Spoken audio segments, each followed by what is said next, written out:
নমস্কার, জ্যোতির্ময়ী দেবশ্রী।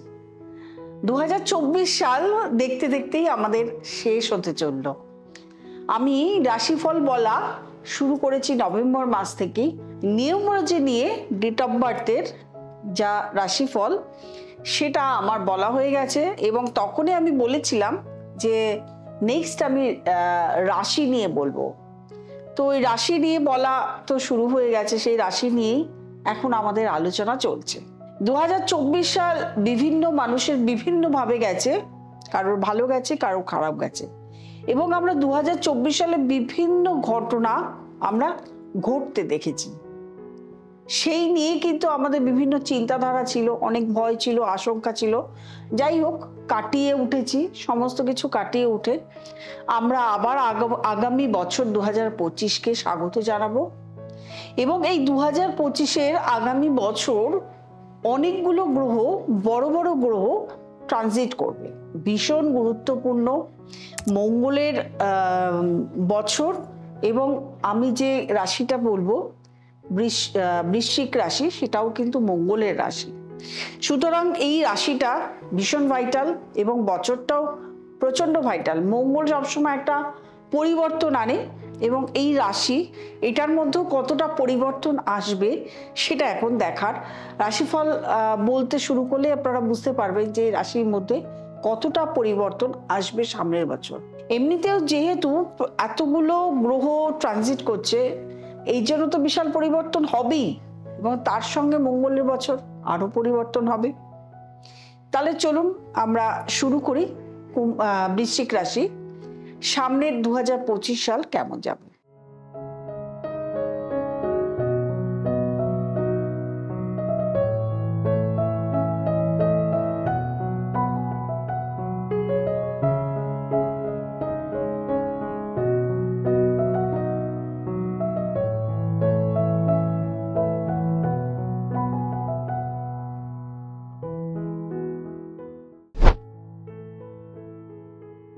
বৃশ্চিক রাশি থেকে 4th হাউসে কুম্ভ রাশিতে আমরা এতদিন শনিকে পেয়েছি, এবং তার জন্য বৃশ্চিক রাশির শনির ঢাই আছে।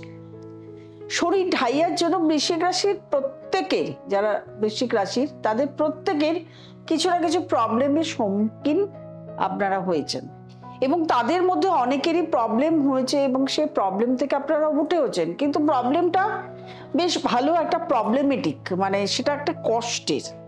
আগামী 29শে মার্চ বৃশ্চিক রাশির এই যে ঢাইয়া, সেটা থেকে মুক্তি পেতে চলেছে। এই যে কুম্ভ রাশি থেকে চলে যাবে মীন রাশিতে শনি আগামী 29শে মার্চ 2025 সালে, এবং বৃশ্চিক রাশির ঢাইয়া শেষ।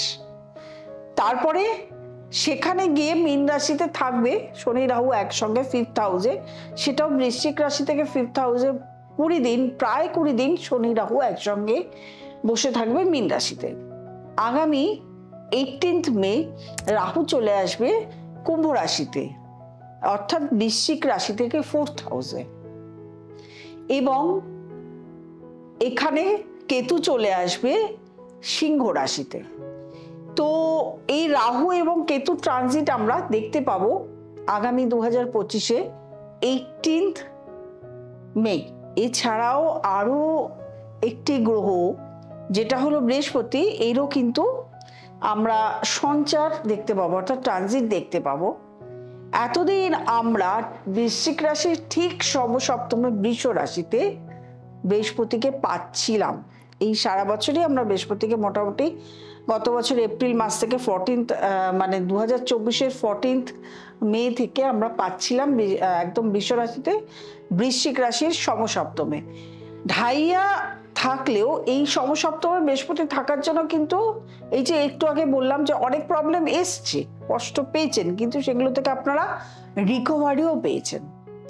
সেই বৃহস্পতি চলে যাবে অষ্টমে মিথুন রাশিতে। কবে যাবে?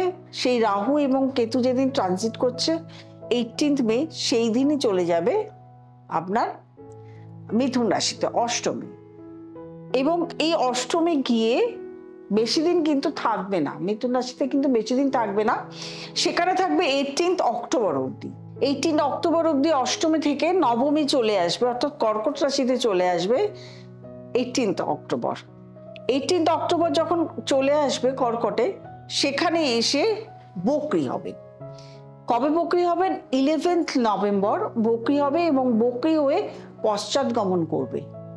পশ্চাৎগমন যখন করবে এবং এই সারা বছরে কর্কট রাশিতে থাকবে, মানে এই 11 নভেম্বর থেকে একদম ডিসেম্বর মাসের 31 তারিখ অবধি বৃহস্পতি এখানেই থাকবে পশ্চাৎগমন করে। তার মানে আমরা বৃহস্পতিকে কোন কোন ঘরে পাচ্ছি 2025 সালে? এই প্রথম, মানে এইরকম খুবই কম দেখা যায় বৃহস্পতি একটি ঘরে 1 বছর করে থাকে, কিন্তু আমরা বৃহস্পতিকে এই 2025 সালে 3টি ঘরে পাবো। বৃষ রাশিতে পাবো 18 মে অবধি, 18 মে থেকে 18 অক্টোবর অবধি পাবো মিথুন রাশিতে, এবং 18 অক্টোবর থেকে চলে যাবে কন্যা রাশিতে, অর্থাৎ বৃষ রাশি থেকে সমসপ্তমে, অষ্টমে, নবমে 3টি ঘরে বৃহস্পতিকে আমরা দেখতে পাবো। সুতরাং এই যে সারাটা বছর মানে বিভিন্ন পরিবর্তন আমরা প্রত্যেকটা রাশিরই পাবো, তার সঙ্গে বৃশ্চিক রাশিরও পাবো। বৃশ্চিক রাশির জাতক জাতিকাদের 4th হাউসে রাহু, এটা কিন্তু আগে আমাদেরকে সচেতন হতে হবে। 4th হাউসে রাহু, 4th হাউস আমরা কি ধরি? 4th হাউস সবসময় বাস্তু ধরি, মা ধরি, বন্ধু বান্ধব ধরি। তাহলে বাস্তুতে একটা আপনার হয়তো বাস্তু পরিবর্তন হচ্ছে, মানে আপনি কোথাও গৃহ পাচ্ছেন, পরিবর্তন আপনার আসতেই পারে। আপনি ভাড়া থাকলে ভাড়ার গৃহ পরিবর্তন হচ্ছে, আপনার এক ঘর থেকে আরেক ঘরে যাচ্ছেন, বা আপনি একটা বাড়ি কিনছেন। এই যে পরিবর্তনে আপনাকে অবশ্যই একজন ভালো বাস্তুবিদকে দেখাতে হবে। কারণ কি, যেহেতু 4th হাউসে রাহু, যে বাস্তুতেই যাবেন সেখানে কিন্তু বাস্তুর কিছু না কিছু আপনি নেগেটিভ পাবেন। সুতরাং এইটা কিন্তু আপনাকে অ্যালার্ট থাকতে হবে। যদি আপনি বাস্তু চেঞ্জ করেন, আপনাকে ডেট আমি বলে দিচ্ছি, 18 মের আগে বাস্তু চেঞ্জ করবেন। আর বাস্তু চেঞ্জ করার ডেট হলো, অর্থাৎ এই যে ভাড়া যাবেন বা বাড়ি কিনবেন, আপনি তো যাচ্ছেন সেখানে, সেইটা ডেট হলো 18 অক্টোবরের পরে।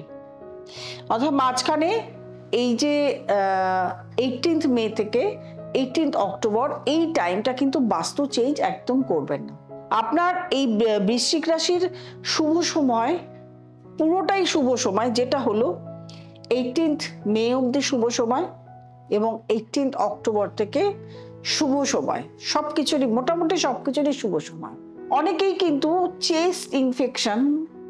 চেস্ট ইনফেকশনে ভুগেছেন, বা অনেকেরই এই যে শনি যখন 4th হাউসে ছিল, লাং নিয়ে সমস্যা হয়েছে, ফুসফুসের সমস্যা হয়েছে, গলার সমস্যা এসছে, বিভিন্ন ধরনের বুক সম্পর্ক, মানে আপনার চেস্ট নিয়ে যে সমস্যাগুলো, হার্টের সমস্যা এসছে, এবং ট্রিটমেন্ট করিয়েছেন অনেকের, সেখান থেকে রিলিফও পেয়েছেন, তাই তো?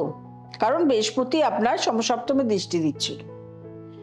এই যে 4th হাউসে রাহু আসবে, 4th হাউসে রাহু কিন্তু সেম এই সমস্যা আবারও দেখা দিতে পারে, এবং যখনই বৃহস্পতি সরে যাবে আপনার রাশি থেকে, যখনই চলে আসবে অষ্টম ঘরে, তখনই কিন্তু এই সমস্যাগুলোর সম্মুখীন আপনি আবার হবেন। আবার 9th যখন চলে আসবে বৃহস্পতি, তখন আবার দেখা যাবে আপনি কিছুটা রিলিফ পাচ্ছেন। অর্থাৎ বছরের মিডলে কিন্তু আপনার শরীর স্বাস্থ্য নিয়ে ভুগতে হবে, সেটার জন্য আপনাকে এখনই অ্যালার্ট থাকতে হবে। ডাক্তার, মানে আপনার কোনো সমস্যা এলো, আপনি সেটাকে নেগলেক্ট করলেন, এটা করলে চলবে না, আপনাকে অবশ্যই ডাক্তার দেখাতে হবে।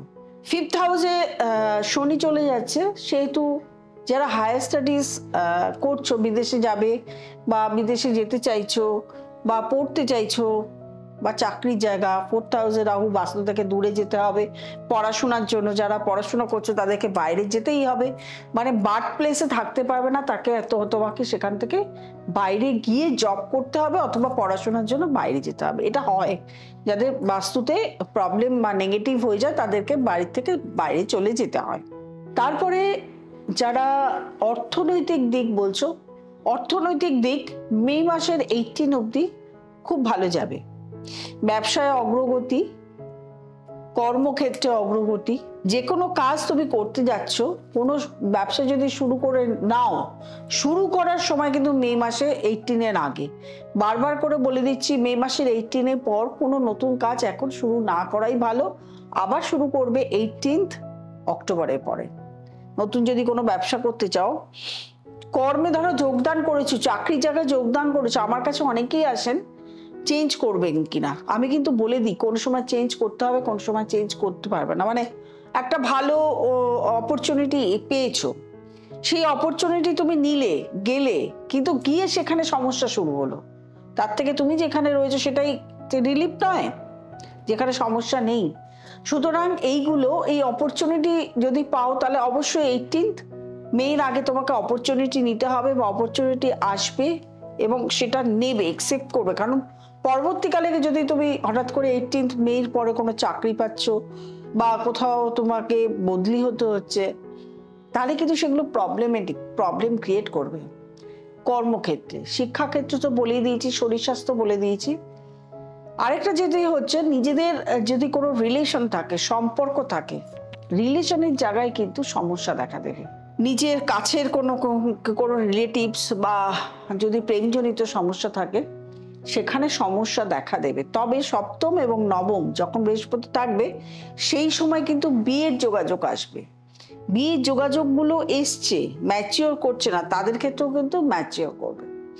লিভার কিডনি নিয়ে কিন্তু সমস্যা শুরু হবে, কিন্তু সমস্যা আবার ঠিকও হয়ে যাবে। বিভিন্ন দিক থেকে তোমার নবমী যখন আসবে, নবমী যখন তোমার বৃহস্পতি আসবে, তোমার লগ্নেও তখন বৃহস্পতির দৃষ্টি থাকবে। তাহলে যখন বৃহস্পতির দৃষ্টি থাকছে, তখন বিভিন্ন দিক থেকে তোমার মানে অর্থনৈতিক সোর্স, বিভিন্ন দিক থেকে সোর্স তুমি দেখতে পাবে, তোমার অর্থনৈতিক উন্নতির কারণ হয়ে দাঁড়াচ্ছে। সেই সময় তুমি যে ডিসিশনটা নেবে, তুমি যেটা করতে চাইবে, ভালো কিছু, শুভ কিছু হবে, খারাপ কিছু হবে না। ঠিক যখন 18th অক্টোবর, মানে তোমাকে ডেটটা মাথায় রাখতে হবে, 18th অক্টোবরের পর যে সুযোগগুলো আসবে সেটাকে কাজে লাগাবে, এবং দেখবে সেই সময় প্রচুর তোমার সোর্স হচ্ছে, মানে কোথায় কোন রাস্তা দিয়ে যে তোমার ইনকাম আসছে তুমি নিজেও ভাবতে পারবে না যে কতটা তোমার সেই সময় ভালো একটা জায়গায় পৌঁছানোর জায়গায় তুমি কিন্তু এই বছর পাচ্ছ। মঙ্গলের বছর, ঢাইয়া সরে যাচ্ছে, ঢাইয়া থাকাকালীন প্রচন্ড অলসতা থাকে স্টুডেন্টদের, প্রত্যেকটা মানুষে কাজ করতে যায়, বাধা আসে, সেটার থেকে এবার রিলিফ পাচ্ছ। তার মানে কর্মের জায়গায় প্রচুর উন্নতি করার সময় কিন্তু এই বছর বৃশ্চিক রাশির। পড়াশোনায় যারা স্টাডিজ করছো, উচ্চশিক্ষা, তাদেরও কিন্তু প্রচন্ড উন্নতির সময় এই বছর। প্রত্যেকে এই যে সময়টা উন্নতি করবে। তবে একটা জিনিস যেটা মনে রাখতে হবে, যদি তোমার দশা অন্তর্দশা খারাপ চলে, রাহুর দশা চলছে বা মঙ্গলের দশা বা বৃহস্পতির দশা বা যে কোনো দশা, কেতুর দশা, যে দশাই চলুক না কেন, সেটা যদি তোমার রাশি বা লগ্ন সাপেক্ষে খারাপ দশা হয়, বা নবতারার কোনো বিপদ পুত্তারি বধ এরকম কোনো নক্ষত্রের দশা হয়, তাহলে কিন্তু সেই সময়টা তোমার উন্নতি হবে না। যেটা আমি বলছি, যে প্রোগ্রেসটা বলছি, সেটা কিন্তু হবে না। সুতরাং তোমার নেক্সট ইয়ার কেমন যাবে জানার জন্য একজন বিশেষজ্ঞ জ্যোতিষীর পরামর্শ অবশ্যই প্রয়োজন। যদি আমার সঙ্গে করতে চাইছো, তাহলে তো অবশ্যই তোমাকে আমার নাম্বারে যোগাযোগ করতে হবে, ফোন নাম্বার, সেখানে বুকিং করবে, চেম্বারে চলে আসবে, এবং অনলাইন কনসালটেশনও চালু আছে। নেক্সট এমনিতেই দমদম, শ্যামবাজার, কসবা, হালতু, হাওড়া ময়দান তো চেম্বার আছেই, তার সঙ্গে নতুন ব্যারাকপুরেও চেম্বার শুরু হবে। তো যারা দূরে আছো, ব্যারাকপুরের কাছাকাছি যারা অনেকেই খোঁজ করছিলে, তাদের জন্য এই সুখবরটা দিলাম, তারা অবশ্যই সেখানে যোগাযোগ করে নিতে পারো। কবে কোথায় বসছি, জানুয়ারি মাস থেকে আমাকে পাবে। আরেকটা জিনিস যেটা হলো, যেহেতু অনেকগুলো গ্রহ পরিবর্তন হচ্ছে, অনেক পরিবর্তন কিন্তু প্রত্যেকটা রাশির হবে। অবশ্যই কিন্তু একজন নিজেদেরকে সাবধানে রাখতে হবে, যেরকম ভাবে বললাম সেরকম ভাবে চলতে হবে। আর আমি যে বলছি দশা, মানে পুরো ট্রানজিট মেনে, আমি যে রাশিফলটা বলছি পুরোটা ট্রানজিট মেনে, দশা অন্তর্দশা ভালো না চললে কিন্তু ভালো হবে না, ভালো থাকবে না। সেই জন্য একটু নিজেদেরকে একটু সাবধানে রেখে ভালো জ্যোতিষের সঙ্গে পরামর্শ করে নাও। 2023 সাল আর 2024 সাল যেরকম ভাবে চলেছে, 2025 সাল কিন্তু সেরকম ভাবে কিছুতেই চলবে না। বিভিন্ন 4টে গ্রহের তো ট্রানজিট রয়েইছে এবং মঙ্গলের বছর। সুতরাং প্রয়োজন প্রত্যেকটা ব্যক্তিকে আগের থেকে সাবধান হওয়া। সুতরাং প্রয়োজন একজন ভালো বিশেষজ্ঞের, অবশ্যই প্রথম বছরের শুরু থেকেই একজন জ্যোতিষের সঙ্গে বিচার বিবেচনা করা, নিজের চার্ট নিয়ে একটু ইলাবোরেট করা প্রয়োজন আছে। এমন নয় যে খারাপ হবে, প্রত্যেকেরই ভালো হওয়ার বছর।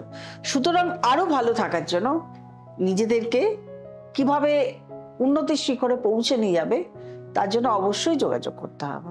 যারা আমার নতুন প্রোগ্রাম দেখছো তারা অবশ্যই সাবস্ক্রাইব করবে, লাইক করবে, কমেন্ট করবে, শেয়ার করবে।